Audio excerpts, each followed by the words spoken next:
Hello everyone, सभी को मेरा नमस्कार। तो चलिए आज भोजपुरी में एक और गाना सीखेंगे। आमवा महुआवा के झूमे डरिया, तनी ताका ना बलम जी हमार ओरिया। ए जी आमवा महुआवा के झूमे डरिया, तनी ताकी ना बलम जी हमार ओरिया।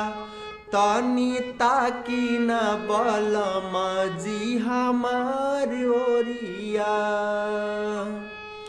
फिर से देखिए। ए जी अमवा महुआ वाके झूमे डरिया, तनी ताकी ना बलम जी हमार ओरिया। तनी ताकी ना बलम जी हमार ओरिया। चलिए बढ़ते हैं अंतरे की तरफ। आमवा मोजरी गईले महुआ कोसाई गईले। आमवा मोजरी गईले महुआ कोसाई गईले। आमवा मोजरी गईले महुआ कोसाई गईले। ए जी ना आइले हमारो बलम रसिया।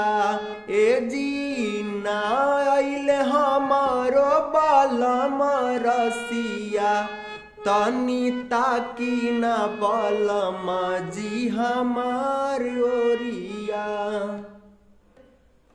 आमवा मोजरी गईले महुआ कोसाई गईले।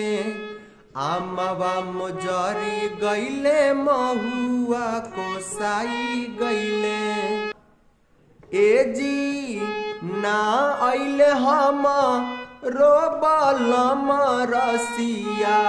ए जी ना आइले हमारो बलम रसिया, तनी ताकी ना बलम जी हमार ओरिया। आशा करता हूं कि आपको गाना समझ में आ गया होगा। मिलते हैं अगले वीडियो में अगले गाने के साथ। Thank you so much.